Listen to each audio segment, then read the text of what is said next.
7 సంవత్సరాల పాప, రెండో తరగతి పాప విగత జీవై కనిపించడం. మదనపల్లి ఒరిజినల్ ఫైల్ ఇది. అరాచకపు ఫైల్ అనమాట. ఎదురుగుండా ఉన్న అబ్బాయి ఇంట్లోకి నిన్న అక్కడ ఆడుకోవటం చూశానంటూ తాత చెప్తే పోలీసులు వెళ్ళి చెక్ చేస్తే అతను లోపల పడుకుని ఉన్నాడు. అందుకని పోలీసులు వెళ్ళిపోయారు.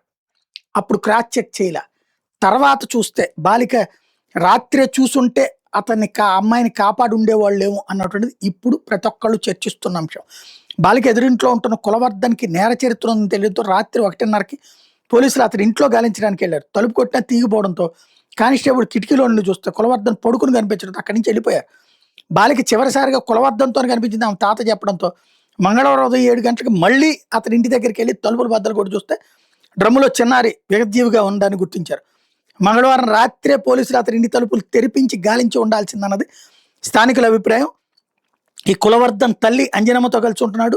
స్కూల్లో ఆయాగా పనిచేస్తుంది అమ్మాయి. ఆవిడ జులాయిగా తిరిగే ఈ కులవర్ధన్ అనేవాడు గంజాయికి మద్యానికి అలవాటు పడ్డాడు. వాడికి నేర చరిత్ర కూడా ఉంది. గతంలో కొడవలతో ఒకళ్ళ మీద దాడికి దిగితే కేసు నమోదైంది. మహిళలతో అసభ్యంగా ప్రవర్తించేవాడు. 2-3 మహిళలు పోలీసులు ఫిర్యాదు చేస్తే వాడి మీద కేసులు పెట్టారు. అయితే నిందితుడు బెదిరించడంతో వాడి ఫిర్యాదులు వెనక్కి తీసుకున్నారు. వాడికి ఎంత నేర చరిత్ర ఉన్న పోలీసులు కౌన్సిలింగ్ వంటి చర్యలు చేపట్టలేదు అన్నటువంటిది ఇప్పుడు పబ్లిక్ చెప్తోంది. మంగళవారం నిందితుడు ఇంటి దగ్గర స్థానికులు ఆందోళనకు దిగారు.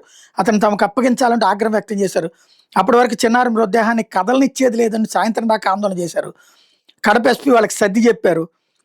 తర్వాత ఇప్పుడు వాడే కనిపించకుండా పోయాడు. అక్కడ వాడు పడుకుని ఉన్నవాడు పొద్దున కనిపించకుండా పోవడం, వాడిని పట్టుకోలేకపోయారు. తర్వాత ఇప్పుడు వాడి మృతదేహం అయితే చెరువులో కనిపించింది. వాడిని కాల్చి చంపాలని నిన్న ప్రజలందరూ కోరుకున్నటువంటి సందర్భంలో జరిగిన పరిణామం ఇది.